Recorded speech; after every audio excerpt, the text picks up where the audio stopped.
વારાણસીની અંદર ગોવિંદ જયસ્વાલ કરીને એક વ્યક્તિ 11 વર્ષના હતા ત્યારે સૌથી પહેલા ટીવીની અંદર એક ઇન્ટરવ્યુ જોવે છે અને એ ઇન્ટરવ્યુની અંદર એક વ્યક્તિ સરસ મજાની ઠાઠ માટતી એક ચેર ઉપર બેઠા હોય અને એની સામે કોટ બોટની અંદર શૂટ પહેરેલું એક વ્યક્તિ બેઠા હોય એટલે એ વ્યક્તિ કરિયાણાની દુકાને ઇન્ટરવ્યુ જોવે એટલે બ્લેક એન્ડ વ્હાઇટ ટીવીમાં એટલે એને પૂછે કરિયાણાની દુકાનવાળાને કે આ કોણ છે એટલે પેલા કરિયાણાની દુકાનવાળો એને એવું કહે છે કે તો આઈએએસ ઓફિસર છે, તારું ગજું નહીં, તારા પપ્પા રિક્ષા ચલાવવાનું કામ કરે છે, તું માંડ ખાઈને ખાવાનું કરે છે, તારે આવા સપના હોય ન જોવે, તારે ખાલી ઇન્ટરવ્યુ જોવે ને તાલી પડાય અમારે જેમ કેમ.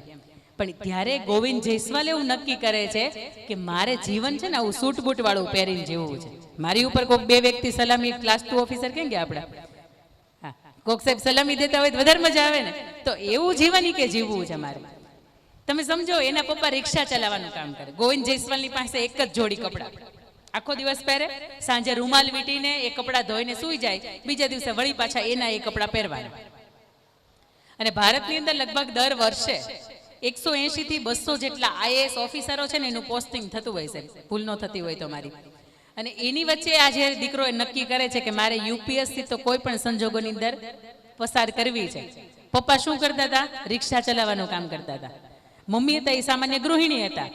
પોતાને ઘરની અંદર પૈસા જોતા હોય ને તોય ખાવાના ઘટે. પોતે ગવર્મેન્ટ સ્કૂલની અંદર ભણે એટલે આસપાસના જે બધી સંસ્થાઓ હતી જેને પોતાના સમાજના આગેવાનો હતા બધાને નક્કી કર્યું કહ્યું કે મને ભણવા માટે અમુક આર્થિક સહયોગની જરૂર છે. બધાએ આર્થિક સહયોગ આપ્યો. ભાઈ પુસ્તક લઈ આવ્યા, પુસ્તકમાંથી વાંચવાની શરૂઆત કરી. 11 વર્ષના હતા ત્યારથી. પછી નક્કી કર્યું કે હજી મારે પુસ્તકો ખરીદવા માટે પૈસા ઘટે છે, આ પૈસા ક્યાંથી લાવવા? પોતે 3 ટાઈમ જમતા હતા. એક ટાઈમનું કે જો ન જમું તો 50 રૂપિયા બચે અને 5 તરીને 15 મહિને 1500 રૂપિયા બચે. એ વ્યક્તિ સાંજે જમવાનું છોડી દે છે, 1500 રૂપિયા બચાવે. વળી પાછા 2-3 મહિના થાય એટલે પુસ્તકો ખરીદે, વળી પુસ્તકો ઘટે. બીજી સમય જમવાનું હતું ને એ છોડે છે. એ વ્યક્તિ સવારથી સવાર ખાય છે. આવું ઘણા બધા વર્ષો સુધી ચાલે છે. રોજના 100 રૂપિયા એના બચે જમવાના અને મહિને 3000 રૂપિયા બચે. એમાંથી પોતે પુસ્તકો લાવે, ખરીદે, વાંચે અને એક પણ જાતના ટ્યુશન ક્લાસીસ વિગ્યા. 2006 ની અંદર ગોવિંદ જયસ્વાલ યુપીએસસી સમગ્ર ભારતની અંદર 48મા ક્રમાંકની સાથે પાસ કરે છે અને પોતે જે 11 વર્ષની ઉંમરે જોયેલું જે પોતાનું લક્ષ્ય હતું ને એ લક્ષ્યને સાબિત કરે છે. અહીંયા ભવિષ્યના ઘણા કલેક્ટરો મારી સામે બેઠા છે, અહીંયા ભવિષ્યના ઘણા ડોક્ટરો મારી સામે બેઠા છે, ભવિષ્યના ઘણા એન્જિનિયરો સામે બેઠા છે, વકીલો સામે બેઠા છે. પણ એને અંદરથી નથી ખબર કે હું વકીલાતની અંદર જઈશ. ઘણા સારા એવા પેન્ટરો, હમણાં નાનો એવો દીકરો હતો ક્યાં ગયો, મેં કીધું બેટા તને સ્કેટિંગ આવડે છે? મને કે હા ગુજરાતમાં 2જો નંબર લઈ આવ્યો. બોલો, સ્કેટિંગ તમને મન પહેરાવે ને તો અહીંથી ન્યા પોગ્યા નહીં, કેટલાય ફ્રેક્ચર થઈ જાય. ત્યારે વંદન છે આવા દીકરાઓને કે નાનપણથી એને ખબર પડી ગઈ છે મારે આ લાઈનમાં જવું છે. અને બીજી વાત કે મા બાપ તરીકે તમને એમ થતું હોય કે અમે નથી ભણ્યા, અમારા દીકરા ભણવા જ જોઈએ, તો આ વાત ખોટી છે. એટલા માટે કે તમારા દીકરાને ડોક્ટર થવું નથી, એને ચિત્રકામ ગમે છે અને તમને એમ છે કે ભગવાન આપણને થોડી ખરખાઈ આપી છે ને તો મારો દીકરો ડોક્ટર જ થવો જોઈએ. પણ આની અંદર એ બાળક નથી ચિત્રકામની અંદર આગળ વધતો કે નથી ડોક્ટરની અંદર આગળ વધતો. એટલે આપ સૌને મા બાપને 2 હાથ જોડી વિનંતી, તમારું બાળક એમ કે 11-10મા ધોરણની અંદર 90% આવ્યા પછી કે મારે આર્ટ્સમાં જવું છે, એને હસતા મુખે જવા દેજો. કારણ કે ઘણા બાળકોને આ સવાલ હોય છે કે અમારે છે ને આ લાઈનમાં જવું છે કે અમારે આ બનવું છે, પણ અમને અમારા મમ્મી પપ્પાની ના હોય. મારે ખુદને પોલીસમાં જવું હતું, ઘરેથી ના હતી કે પોલીસમાં નથી જવાનું. પછી યુપીએસસીમાં જવું હતું તો ઘરેથી પાછી ના હતી કે એમાંય નથી જવાનું. એટલે આજ તમારી મારી હું વચ્ચે અહીં સામે ઊભી છું. પોલીસમાં હોત તો હું ક્યાંક ડ્યુટીની અંદર હોત તો. પણ હજી કોઈ ખાખી ધરેલી કોઈ વ્યક્તિ જો તો એમ થાય કે કદાચ આપણે જવું હતું અને આપણને જઈ ન શકાય એવા ઘરની પાબંદી હતી. એટલે 2 હાથ જોડીને 2 મા બાપને વિનંતી કરું છું કે બાળકને જે વિષયની અંદર રસ હોય અંદર એને જવા દો. એટલા માટે કે 24 કલાકમાંથી 19-20 કલાક કામ કરશે ને તો એને થાક નહીં લાગે. એટલા માટે કે એને ગમતો વિષય છે, એ ગમતું પ્રોફેશન છે. એટલે એ આપણને એવું શીખવે છે કે લક્ષ્યની સાથે જીવો. તમારા બાળકોનું લક્ષ્ય છે એ અલગ છે અને તમે ઈચ્છતા હોય કે મારું બાળક આવું જ બને તો એવું નહીં. તમારું બાળક જેમાં બનવું છે ને એમાં જવા દો. કવિ કલાપી હતા, એને કોઈ ઝવેરચંદ મેઘાણી છે, એના પપ્પાએ એવું વિચાર્યું કે નહીં મારો દીકરો તો એન્જિનિયર જ બને. તો આજે રાષ્ટ્રીય શાયરનું બિરુદ પામનાર આ ઝવેરચંદ મેઘાણી આપણને ન મળ્યા હોત. દુનિયાના જેટલા પણ વ્યક્તિઓ છે, આપણા ઘરની અંદર 10 વ્યક્તિ રહેતા હોય તો 10-10 ના મગજ અલગ હોય. હા ને? તો 10-10ની ઈચ્છાઓ પણ અલગ હોય. તો આપણા બાળકની જે ઈચ્છા છે, જે લક્ષ્ય છે, એ પૂરું કરવા માટે એનો હાથ પકડીને લઈ જાઓ. બેટા તું ચિંતા શું કરે છે? તું મોચી ભલે બને પણ વિશ્વનો શ્રેષ્ઠ મોચી બને.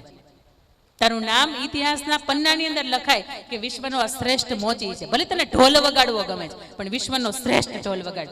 કાદિર ઢોલવાળા, મને ખ્યાલ નથી અહીંયા આવ્યા છે કે નહીં. લગ્નની અંદર ઢોલ વગાડવા જાય ને, એક લગ્નની અંદર 50,000 રૂપિયા લે છે. મહિને કઈ ઓછી આવક છે એની. ડોક્ટર હોય ને એની એટલી બધી આવક ન હોય. એક લગ્નના 50,000 રૂપિયા એટલે 30 દિવસ આવે. ઘણો ગુણાકાર તો કરો. તમારે મારા મગજની અંદર એ નહીં આવે. એટલે પ્રોફેશન 64 કળાઓ છે અને 64 કળાઓમાંથી જે કળાની અંદર તમારું બાળક ઈચ્છે છે એને મહેરબાની કરીને જવા દો, કારણ કે એની અંદર એ શ્રેષ્ઠ બની શકે ને એના ચાન્સ વધારે છે. એના પછી ABCD નો બી શીખવે છે કે બિલીફ, આત્મવિશ્વાસ. હું કોઈ પણ અહીંયાથી દીકરીને ઊભી કરું અને હું એમ કહું કે આલે આ બોલ આમાં કંઈક, ડર લાગે ને? કેમ ડર લાગે ખબર છે? આ માઇકનો કે આ મંચનો ડર નથી, માલીપા કાંઈ નથી ને, એનો ડર છે.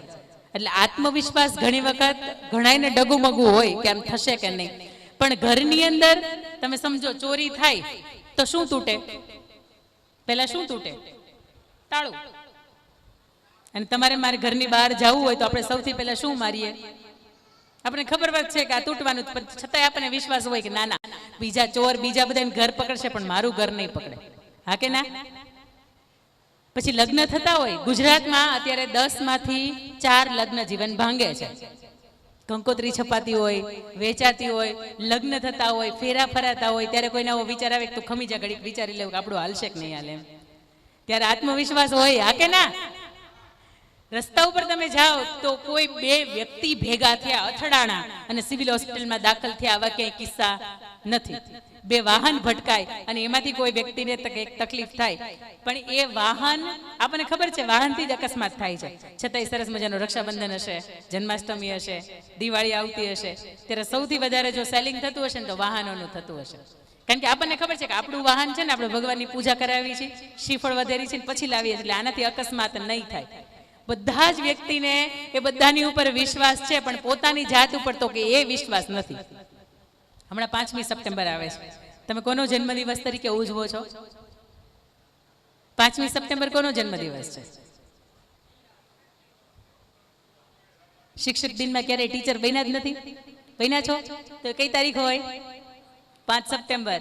ડોક્ટર સર્વપલ્લી રાધાકૃષ્ણન એ આવડા જ હતા, 5 વર્ષના હતા. એમના મમ્મી, એને ખબર પડી કે ગામની અંદર એક વ્યક્તિ આવ્યા છે કે જે ભવિષ્ય જોવાનું કામ કરે છે, અને તમને મને કહો કેમ કે ભવિષ્ય જોવે છે, એટલે તમને મને અંદર એટલા બધા આપણે હરખ પદુડા કે આપણને થાય જ એક વખત એને હાથ બતાવી આવીએ. પછી ભલે ને અંદર તમને એમ કે તમને ઓલો દોષ છે ને આ દોષ છે ને વિધિ કરાવવી પડશે ને, તો કે આ રેડી, પણ એક વખત બતાવી આવીએ કે આપણે ભવિષ્યમાં શું થવાનું છે. એના માતાને એવું કે મારું બાળક કેટલું ભણશે, હાલ ને હું ઈ જાઉં. એ 5 વર્ષના બાળકને લઈને જાય છે ગામની અંદર, લાઈનમાં ઉભા રહે, પોતાનો વારો આવે, પોતે જોવે. પેલા ભવિષ્ય શાસ્ત્રી હોય ને જોવે ને એમ કે તમારા બાળકની અંદર, હાથની અંદર વિદ્યા રેખા નથી, એટલે તમારું બાળક ભણી નહીં શકે. એટલે એના માતા તો રડવા લાગે છે અને રડતા રડતા પાછા ઘરે આવે છે. એ 5 વર્ષનું બાળક એવું પૂછે કે માતા શા માટે રડો છો?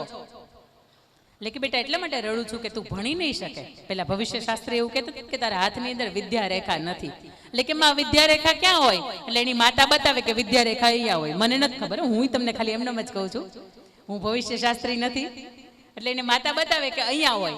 એ 5 વર્ષનું બાળક દોડતું દોડતું રસોઈ ઘરની અંદર રસોડામાં જાય છે, તીક્ષ્ણ હથિયાર વાળું ચાકુ લે છે અને ચાકાથી પોતાની હાથનું છેદન કરે છે. એની માતા એને પૂછે છે કે બેટા તમે શું કરો છો? ત્યારે 5 વર્ષનું બાળક આત્મવિશ્વાસની સાથે એવું કહે છે કે માં હું વિદ્યા રેખા દોરું છું. ભગવાન આપતા ભૂલી ગયો હોય તો શું થઈ ગયું? હું મારી હાથે દોરું. તું ચિંતા હું કર, હું ભણીશ અને એટલો બધો ભણીશ કે તારું નામ તો ગર્વભેર યાદ કરીશ જ તે, પણ આખું વિશ્વ છે એ મને ઓળખશે. અને એ પછી એ 5 વર્ષનો બાળક ભણ્યો, 10મું 12મું BA BEd MA MEd પૂરું કર્યું, વિદેશની અંદર પોતે ગયા, અધ્યાપક તરીકેનું કામ કર્યું.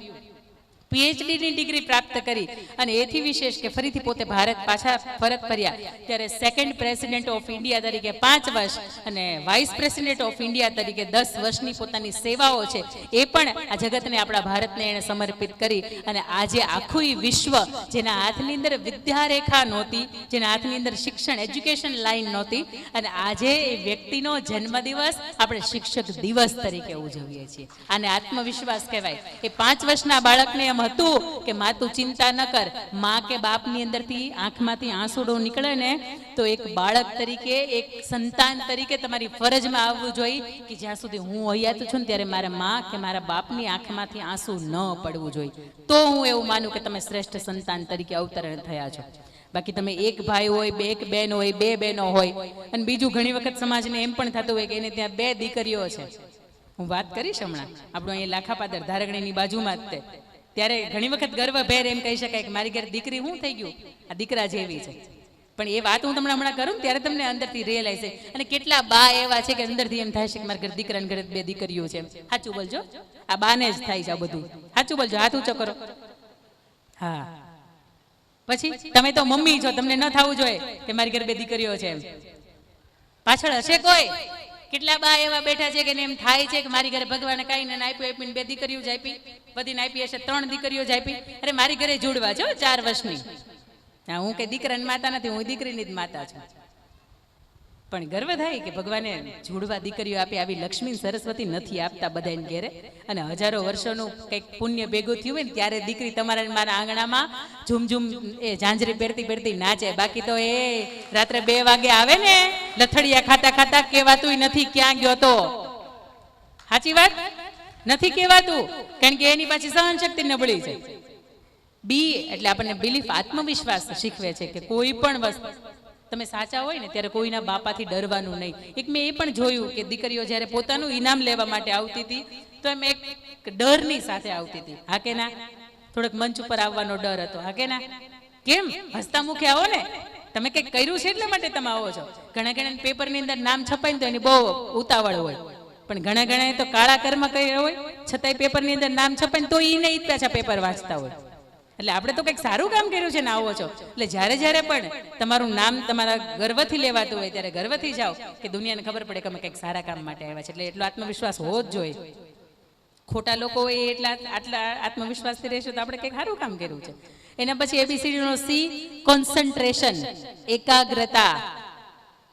ઘણા બા એવા અહીંયા બેઠા હશે કે માળા ફેરવતા હશે પણ ચા દાજી ગઈ હશે, ચા ઉભરાઈ ગઈ હશે, માખણ દાજી ગયો છે, રોટલી બળી ગઈ હશે, પછી હશે.